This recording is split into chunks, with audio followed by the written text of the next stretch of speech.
Hello મિત્રો, concrete technology લેક્ચરમાં આપણું હાર્દિક સ્વાગત કરું છું.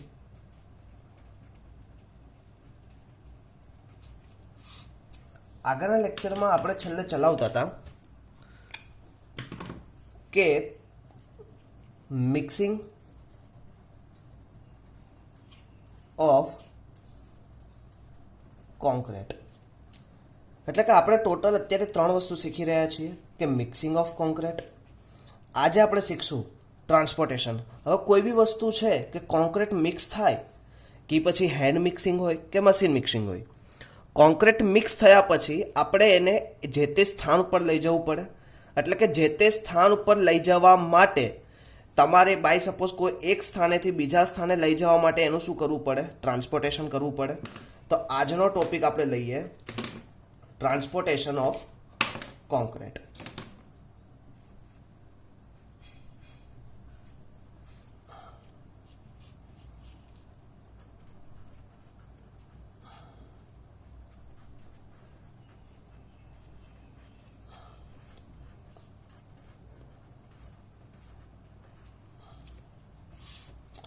હવે ટ્રાન્સપોર્ટિંગ ઓફ કોન્ક્રીટ એટલે એનો પહેલો તો એનો અર્થ શું?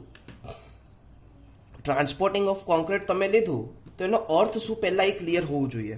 તો એની માટે ખાસ વસ્તુ ધ્યાન રાખવાની કે ટ્રાન્સપોર્ટિંગ ઓફ કોન્ક્રીટ એટલે કે કોન્ક્રીટની હેરફેર થાય એક જગ્યાએથી બીજી જગ્યાએ. તો પહેલાં ક્વેશ્ચન થાય કે સર આવું કરવું કેમ પડ્યું? એક ક્વેશ્ચન થાય તમારા માઇન્ડમાં કે આવું કેમ ટ્રાન્સપોર્ટિંગ ઓફ કોન્ક્રીટ, અને ટ્રાન્સપોર્ટિંગ ઓફ કોન્ક્રીટથી કોન્ક્રીટને શું ફાયદો? તો કે કોન્ક્રીટની હેરફેરમાં સૌથી અગત્યની એક બાબત બહુ આપણે ધ્યાનમાં રાખવી જોઈએ કે એનું મિક્સચર, એટલે કે જ્યાંથી મિક્સિંગ થયું છે અને જ્યાં તમે એનું પ્લેસિંગ કરો છો ત્યાં સુધી એનું મિક્સિંગ કેવું હોવું જોઈએ? કન્સિસ્ટન્સ હોવું જોઈએ. કેવું? કન્સિસ્ટન્સ હોવું જોઈએ. અથવા તો કન્સિસ્ટન્સી એની શું થાય? એના મટીરિયલની અંદરના ઇન્ગ્રેડિયન્ટ મટીરિયલ છે સિમેન્ટ, સેન્ડ, એગ્રીગેટ્સ અને એડમિક્સચર અને વોટર. આ જે ઇન્ગ્રેડિયન્ટ છે એની કન્સિસ્ટન્સી કેવી હોવી જોઈએ? જળવાવી રહેવી જોઈએ. ક્યાંથી? તો કે જે જગ્યાએથી બનાવ્યો છે અને જે જગ્યાએ તમે યુઝ કરો છો ત્યાં સુધી. તો એની માટે ટ્રાન્સપોર્ટિંગ ઓફ કોન્ક્રીટ એ જરૂરી છે. તો એની ડેફિનેશન સમજીએ. The process of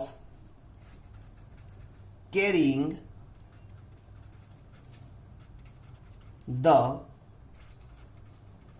concrete from the place of deposition is termed as transportation of concrete. ફરીથી સમજીએ. The process of carrying the concrete from the place of deposition. શું કરે છે? Carrying the concrete from the place of deposition, એટલે કે લેવું અને કઈ જગ્યાએ ડિપોઝિશન, એટલે કે જે જગ્યાએ આપવાનું છે. તો કે ધ પ્રોસેસ, આખી પ્રોસેસ છે કે જ્યાંથી લીધું અને જે જગ્યાએ આપવાનું છે એની વચ્ચેની જે પ્રોસેસ થઈ is term as transportation of concrete. Carrying the concrete from the place of deposition is term as transportation of concrete. હવે એક વસ્તુ યાદ રાખજો, એક સ્પેસિફિકેશન તમે અત્યારે કદાચ એસ્ટિમેટ કોસ્ટિંગ વેલ્યુએશનમાં ભણતા જ હશો, પણ ફરીથી એક સ્પેસિફિકેશન મારે તમને કરાવવું છે. ઘણી વખત સ્પેસિફિકેશનમાં એક વસ્તુ જોવા મળી છે કે બાય સપોઝ હવે maximum 2 hours mixing water to cement and aggregate and discharge if concrete is transported in truck mixture otherwise agitator. એટલે કે જે તે જગ્યા ઉત્પાદિત થતું હોય અથવા તો તમે એજિટેટરનો ઉપયોગ યુઝ કરતા હોય કે ટ્રકનો યુઝ કરતા હોય તો એવી જગ્યાએ તમને ટ્રાન્સપોર્ટેશન માટે કેટલા ટાઈમ મળશે 2 અવર્સ એટલે કે વિથ ટ્રક મિક્સચર ઓર એજિટેટર કે તમે આ બેનો યુઝ કરતા હોય ત્યારે તમને ટ્રાન્સપોર્ટેશન માટે કેટલા સમય મળશે maximum time for transporting of concrete તો કે maximum 2 hours transporting of concrete with truck mixture or agitator અને અધરવાઇઝ બીજા કોઈ બી કોન્ક્રીટ હોય તો એની માટે 1 કલાક ઓછો થઈ જશે એટલે વચ્ચે કેટલું રિડ્યુસ ટુ 1 અવર ઓનલી એટલે કે મેક્સિમમ કેટલું થશે 1 hour without truck mixture or એજિટેટર એટલે કે આ વસ્તુ ખાસ આપણા માઇન્ડમાં ક્લિયર કરી રાખજો સ્પેસિફિકેશન કે જ્યાં તમે બાય સપોઝ તમે હેન્ડ મિક્સિંગ કરતા હોય એટલે કે મશીન મિક્સિંગનો યુઝ કરતા હોય ત્યારે તમારે 1 કલાકની અંદર એનું 1 કલાકની અંદર જે જગ્યાએથી બન્યું અને જે જગ્યાએ તમારે યુઝ કરવાનું છે તો પહોંચી જવું જોઈએ અને બીજી રીતે હું આ વસ્તુ એમ કહેવા માંગુ છું બાય સપોઝ તમે ટ્રક મિક્સચરનો યુઝ કરતા હોય એટલે કે રેડી મિક્સ કોન્ક્રીટ એટલે કે તમારી પાસે કંઈ યુઝ કરો છો તમે એનો તો કે એવી જગ્યાએ તમારે શું કરવું પડશે 2 કલાકની અંદર ટ્રાન્સપોર્ટિંગને પૂરું કરવું પડશે મેક્સિમમ ટાઈમ 2 અવર્સ એનાથી ઓછું થાય તો વેરી વેલ પણ મેક્સિમમ 2 અવર કરતાં વધવું જોઈએ નહીં તો કે આ એક સ્પેસિફિકેશન છે ટ્રાન્સપોર્ટેશન માટે એટલે કે આપણે મોસ્ટલી 1 કલાકની અંદર જ પહોંચીએ છીએ ભલે 2 કલાક લખેલું પણ આરએમસી હોય કે પછી આપણે સાઈડ ઉપર ઇન સિચ્યુ કોન્ક્રીટ ક્રિએટ કરતા હોઈએ તો આપણે મેક્સિમમ 1 અવરની અંદર પ્લેસિંગ થઈ જાય અને એનું ફિનિશિંગ થઈ જાય ક્લિયર એટલે ખાસ વસ્તુ ધ્યાન રાખવી એટલે કે બાય સપોઝ તમે ટ્રાન્સપોર્ટિંગ કરીને કોન્ક્રીટ લાવતા હોય તો કે બાય સપોઝ કોઈ ટ્રક મિક્સચર દ્વારા એજિટેટર દ્વારા તો તમને કેટલો મેક્સિમમ 2 અવર થશે ક્લિયર તો કે આ વસ્તુ એક યાદ રાખવું ફરીથી transporting of concrete the process of carrying the concrete from the place હવે ગુજરાતીમાં સમજો કે તમને પૂછે ટ્રાન્સપોર્ટિંગ ઓફ કોન્ક્રીટ કોને કહેવાય તો વેરી ઇઝી ડેફિનેશન છે કે જે જગ્યાએથી કોન્ક્રીટ બન્યો એટલે કે કોન્ક્રીટનો મિક્સિંગ થાય છે અને જે જગ્યાએ કોન્ક્રીટનું યુઝ થાય છે એટલે કે એનું પ્લેસિંગ થાય છે આ 2 જગ્યા વચ્ચે કોન્ક્રીટને કરવામાં આવતી પ્રક્રિયાની કોન્ક્રીટનું ટ્રાન્સપોર્ટેશન અથવા તો કોન્ક્રીટનું વહનની પ્રક્રિયા કહે છે એટલે કે જે જગ્યાએથી કોન્ક્રીટનું મિક્સર થાય અને જે જગ્યાએ કોન્ક્રીટનું પ્લેસિંગ થાય તો કે આ 2 જગ્યા વચ્ચે જે ટાઈમ લાગ્યો અથવા તો જે પ્રોસેસ થઈ એ પ્રોસેસને શું કહેવાય ટ્રાન્સપોર્ટિંગ ઓફ કોન્ક્રીટ ક્લિયર યાદ રહેશે હવે સ્પેસિફિકેશનમાં મેં કીધું maximum 2 hour transporting of concrete અને maximum 1 hour without truck mixer અને maximum 2 hour with truck mixer or agitator clear હવે આપણે લેવું છે હવે એક વસ્તુ તમને બીજી પર સાથે સાથે જણાવી દઉં કે temperature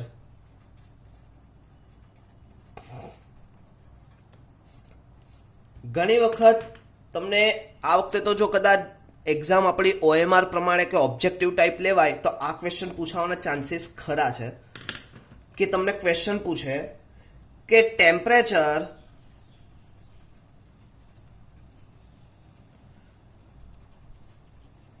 should not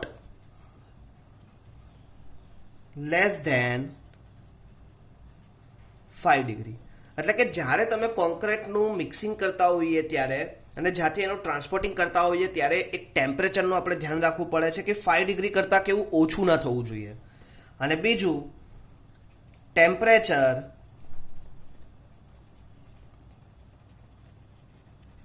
should not more than 32 degree અને 32 ડિગ્રી કરતાં વધવું ના જોઈએ તો કે આ ખાસ વસ્તુ આપણે ધ્યાનમાં લેવી પડશે કે temperature should not be more than 32 degree અને બીજું temperature should not be less than 5 degree. Clear? એટલે કે 32 ડિગ્રી કરતાં વધવું ના જોઈએ અને 5 ડિગ્રી કરતાં ઓછું થવું ના જોઈએ. તો કે આ વસ્તુનું આપણે ધ્યાન રાખવું પડશે. ઓકે, નેક્સ્ટ કે સર ટ્રાન્સપોર્ટિંગ ઓફ કોન્ક્રીટ આપણે કરીએ એ વાત સાચી, તમે કીધું એ આપણે કરશું, પણ એ ટ્રાન્સપોર્ટેશન ઓફ કોન્ક્રીટ કરતી વખતે જે મુદ્દા આપણે ધ્યાને લઈશું એને લીધે કોન્ક્રીટમાં શું ફાયદો થશે? તો એની માટે the convent selected the requirement to be fulfilled during transportation of concrete. કે વિચ રિક્વાયરમેન્ટ, એટલે કે કઈ રિક્વાયરમેન્ટ કે જે ફૂલફિલ થાય છે ટ્રાન્સપોર્ટેશન ઓફ કોન્ક્રીટમાં? તો કે requirement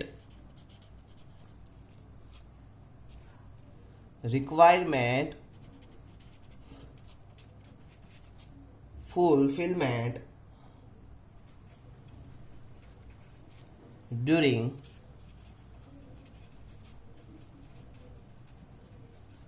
transportation.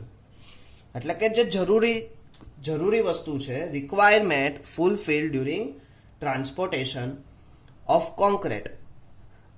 Transportation of concrete. તો કે કઈ છે રિક્વાયરમેન્ટ? તો એની વિશે આપણે ચર્ચા કરીએ. તો કે પહેલું, concrete delivered at a point of placing should be uniform and proper consistency. Should be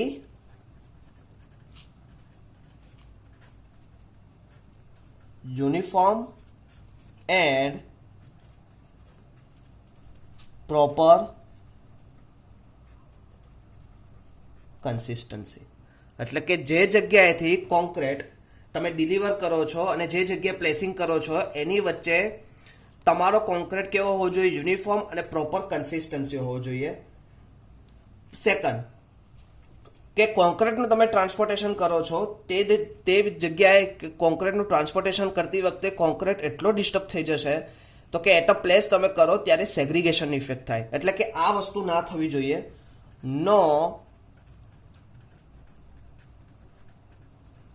no segregation in concrete. એટલે કે સેગ્રીગેશન થવું જોઈએ નહીં. ક્લિયર? નેક્સ્ટ, નો એક્સેસિવ ડ્રાઇંગ. એટલે કે વધારે પડતું સૂકું ના થઈ જવું જોઈએ અને વધારે પડતું ઢીલું ના થઈ જવું જોઈએ. તો કે no excessive drying and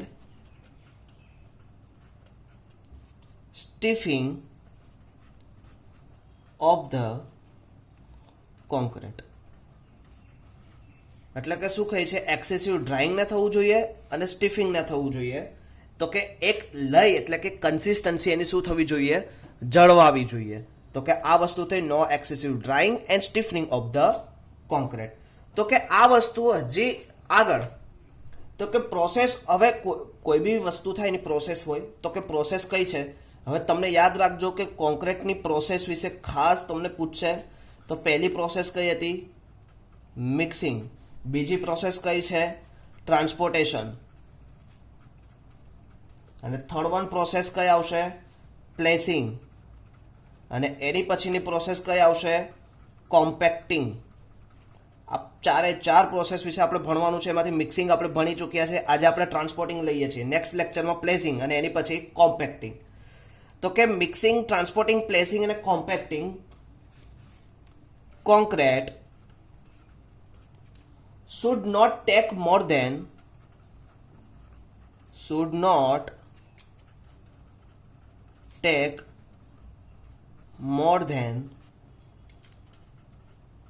90 minutes in any case.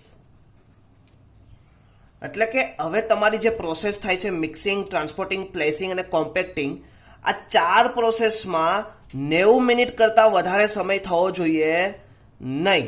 એટલે એનું ખાસ આપણે ધ્યાન રાખવાનું છે. ઇનિશિયલ સેટિંગ ટાઈમ તમને બધાને ખબર છે, આપણે ઇનિશિયલ સેટિંગ ટાઈમ ટેસ્ટ કર્યો હતો સિમેન્ટનો.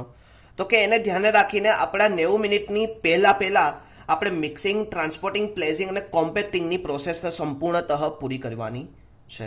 તો કે એક રિક્વાયરમેન્ટ ફૂલફિલ ડ્યુરિંગ ટ્રાન્સપોર્ટેશન, એટલે કે ટ્રાન્સપોર્ટેશન દરમિયાન જે તે ઓછામાં ઓછા ટાઈમમાં એ કોન્ક્રીટને પ્લેસ થવો જોઈએ અથવા તો પ્લેસ ઉપર પહોંચી જવો જોઈએ. ક્લિયર? હવે ખાસ મહત્વનો મુદ્દો તો કે transportation cost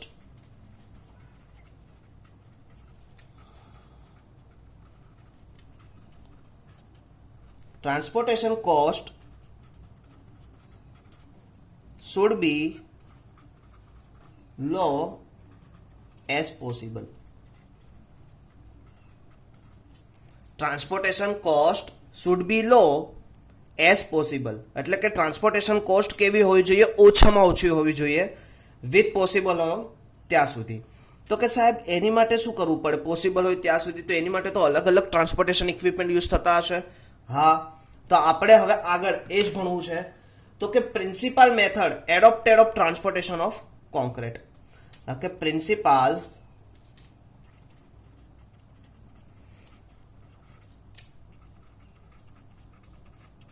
method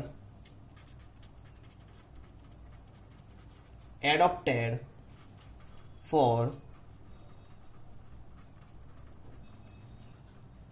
transportation of concrete. તો કે આગળ આપણે શું જોયું કે જરૂરી fulfilment during transportation of concrete, કે કઈ કઈ વસ્તુના ધ્યાન રાખશું, કઈ કઈ વસ્તુના આપણે સાવચેતી રૂપે પગલાં ભરશું કે ટ્રાન્સપોર્ટેશન વખતે. તો કે મિક્સિંગ કેવું હોવું જોઈએ? Should be uniform, proper consistency હોવી જોઈએ, સેગ્રિગેશન બને ત્યાં સુધી ના થવું જોઈએ અને થવું જ ના જોઈએ.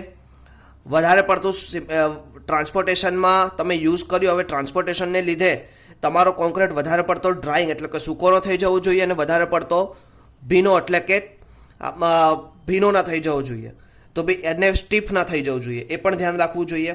હવે કોન્ક્રીટની પ્રોસેસ છે મિક્સિંગ, ટ્રાન્સપોર્ટિંગ, પ્લેસિંગ, કોમ્પેક્ટિંગ, આ બધામાં થઈને ટોટલ 90 મિનિટ કરતાં ઓછા ટાઈમમાં કોન્ક્રીટ તમારો શું થવો જોઈએ? એટ અ પ્લેસ ઉપર એનું ફિનિશિંગ થઈ જવું જોઈએ વર્ક.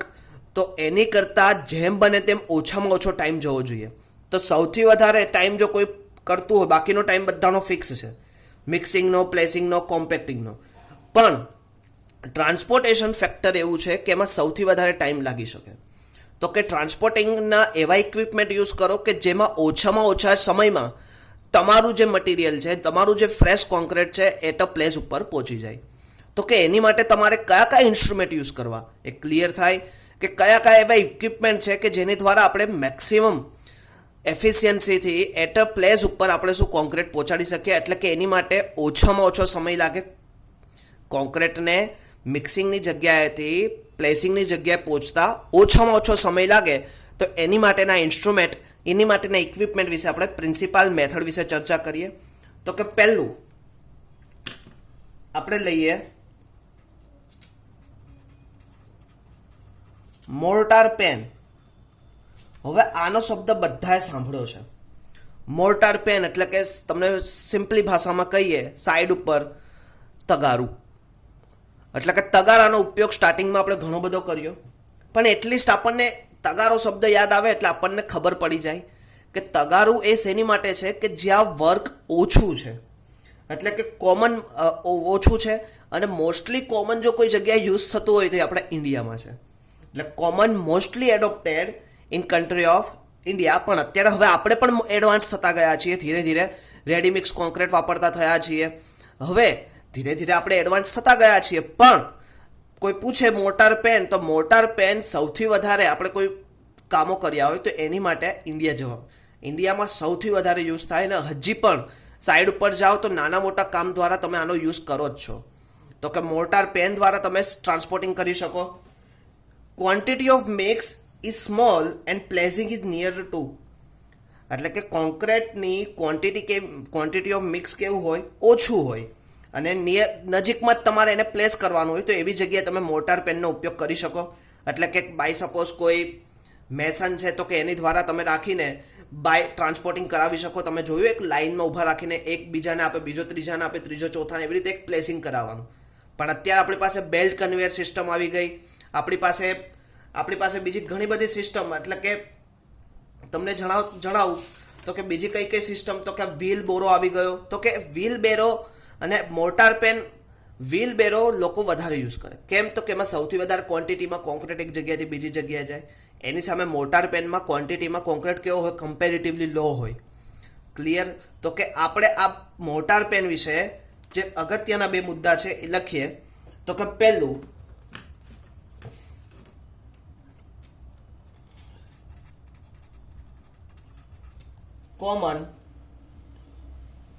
Common use. ક્લિયર? બીજું, ક્યારે યુઝ થશે? તો કે quantity of mix is small and placing is nearer.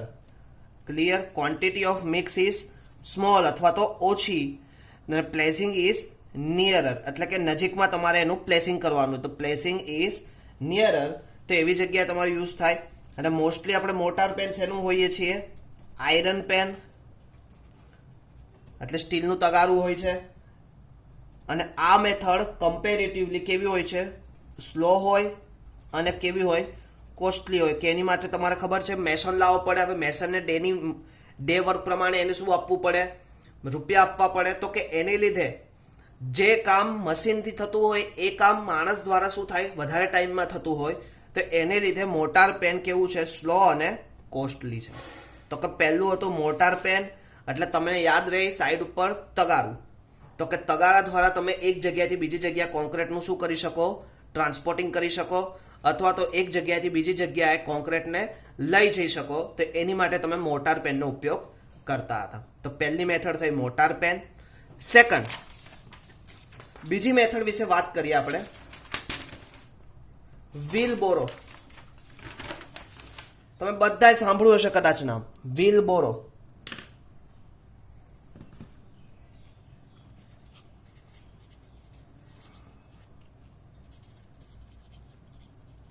અથવા તો હેન્ડ કાર્ટ.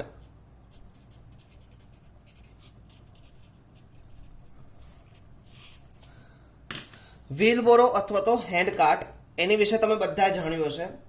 એટલે કે બાય સપોઝ કોન્ક્રીટને થોડાક ડિસ્ટન્સ સુધી લઈ જવો હોય તો તમારે શું કરવું પડશે? ટાયરવાળી એક ગાડી બનાવવી પડશે. એની અંદર તમે કોન્ક્રીટ અંદર નાખો અને એની પછી શું કરી? ટાયરવાળી ગાડીને ખેંચીને હાથ દ્વારા તમે દૂરના અંતર સુધી લઈ જઈ શકો. તો કે વ્હીલ બોરો યુઝડ મોડરેટ ડિસ્ટન્સ, એટલે કે થોડુંક મોડરેટ ડિસ્ટન્સ હોય, ડિસ્ટન્સ ટુ બી યુઝડ. બીજું, generally any capacity, the capacity of wheel borrow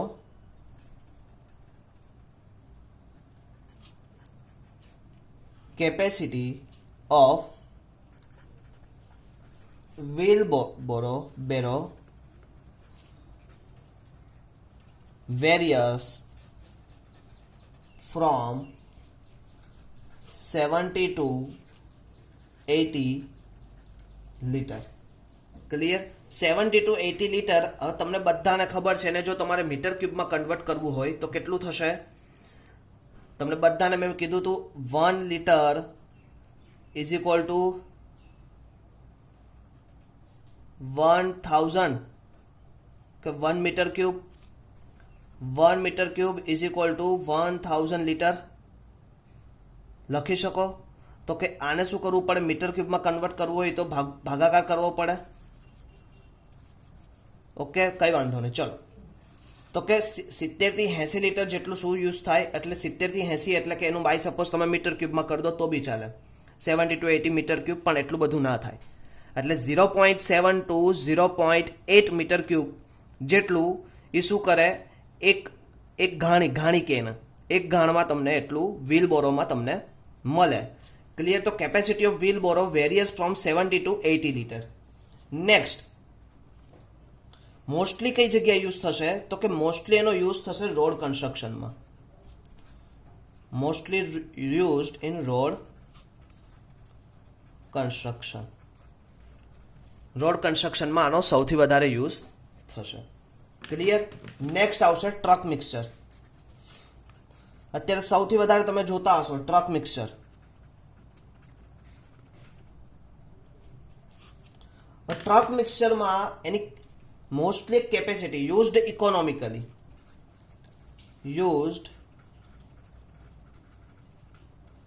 economically for holes of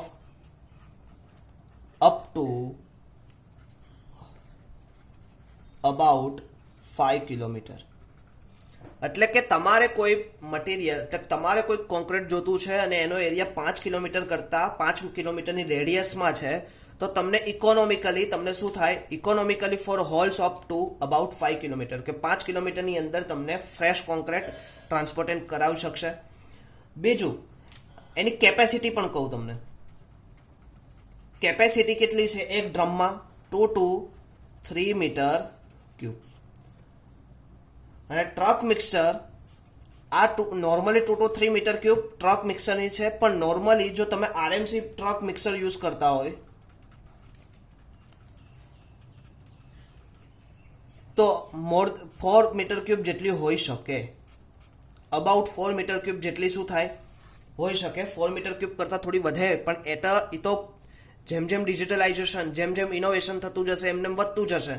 પણ પહેલા 2 to 3 મીટર ક્યુબ આપણે નોર્મલી લેતા, પણ હવે ટ્રક મિક્સચર છેલ્લે મેં જોયેલો છે તો 4 મીટર ક્યુબ જેટલું એક વખતમાં શું કરે છે, ટ્રાન્સપોર્ટેડ કરે છે. એટલે 4 મીટર ક્યુબ કેપેસિટી છે. હવે વિચારો એક જગ્યાએ તમારી 70 થી 80 લીટર હતું અને એક જગ્યાએ 4 મીટર ક્યુબ હતું, તો વિચારો બે વચ્ચે કોઈ ફરક તો હશે. તો કે બોલ વીરોમાં કમ્પેરેટિવલી ઓછું ક્વોન્ટિટી જાય તો એની સામે ટ્રક મિક્સચરમાં શું થાય છે, વધારે જાય છે. તો એ પણ એક મુદ્દો છે. તો કે આ હતું ટ્રક મિક્સચર. તો કે રિમોટ પ્લેસીસમાં એટલે કે થોડોક દૂર જગ્યાએ મોબાઈલ પ્લેસ ઉપર તમારે કોન્ક્રીટિંગ કરવું હોય તો એ જગ્યાએ તમે ટ્રક મિક્સચરનો યુઝ કરી શકો, એટલે કે આરએમસી પાર્ટ રેડી મિક્સ કોન્ક્રીટનો યુઝ કરી શકો. Next crane, bucket and ropeway. Crane, bucket and ropeway. હવે આ ત્રણેયના નામ ઉપરથી તમે જાણી શકો. Crane, bucket and ropeway useful for particular when concrete is to be transported above the ground level. એટલે કે હાઇટ ઉપર તમારે જો કોઈ કોન્ક્રીટને ટ્રાન્સપોર્ટેડ કરવું હોય તો એની માટે આનો યુઝ થશે. Concrete transported above ground level. એટલે કે ગ્રાઉન્ડ લેવલ કરતાં ઉપરના લેવલ ઉપર એટલે કે હાઇટ ઉપર તમારે કોન્ક્રીટને ટ્રાન્સપોર્ટેડ કરવો હોય તો ક્રેન, બકેટ અને રોપવેનો યુઝ થશે. ક્લિયર. હવે મોસ્ટલી આનો યુઝ ક્યાં થશે? Example of high rise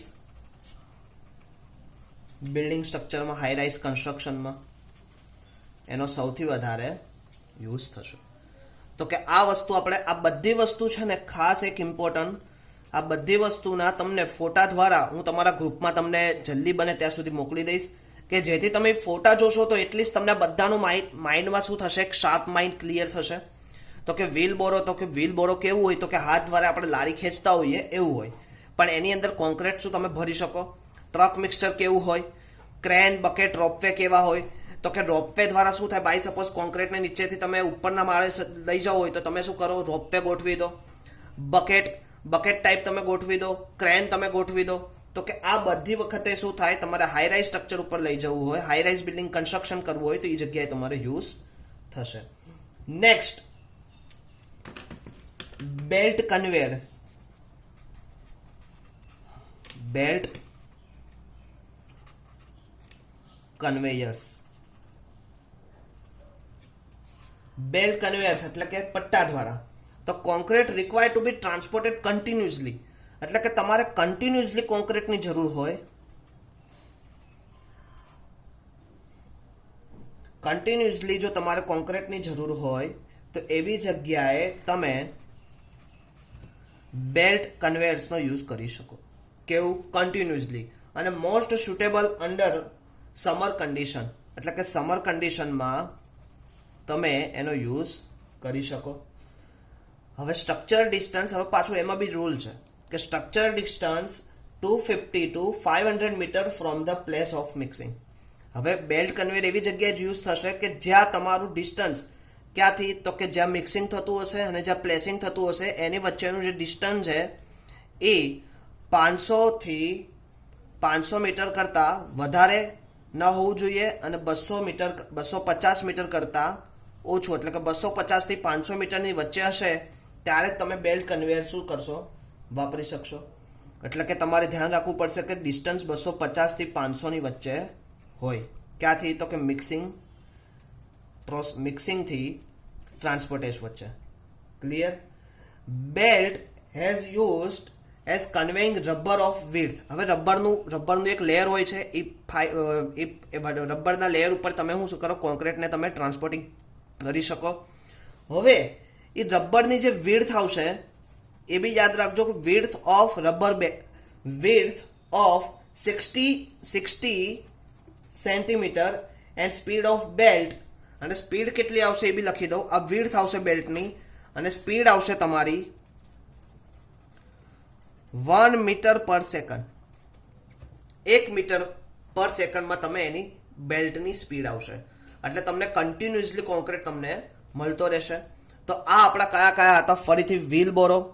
wheel barrow moderate distance માટે capacity of wheel barrow various from 70 to 80 litre. Use road કન્સ્ટ્રક્શનમાં મોસ્ટલી યુઝ થશે.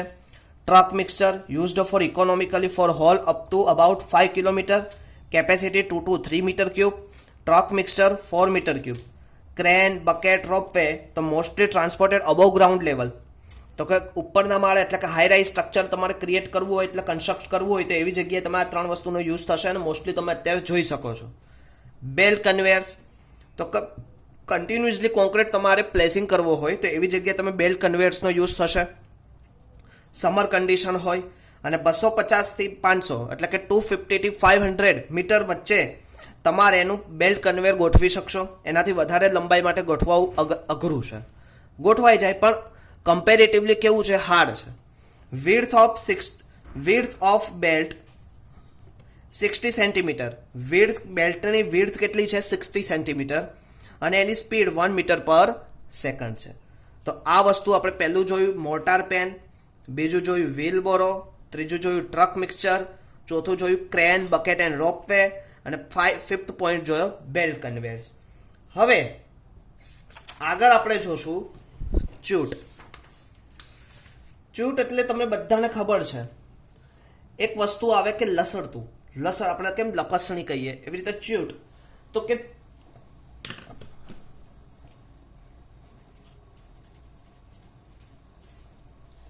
ચ્યુટ શું છે, તો કે generally used for transporting concrete from ground level to lower level. Ground level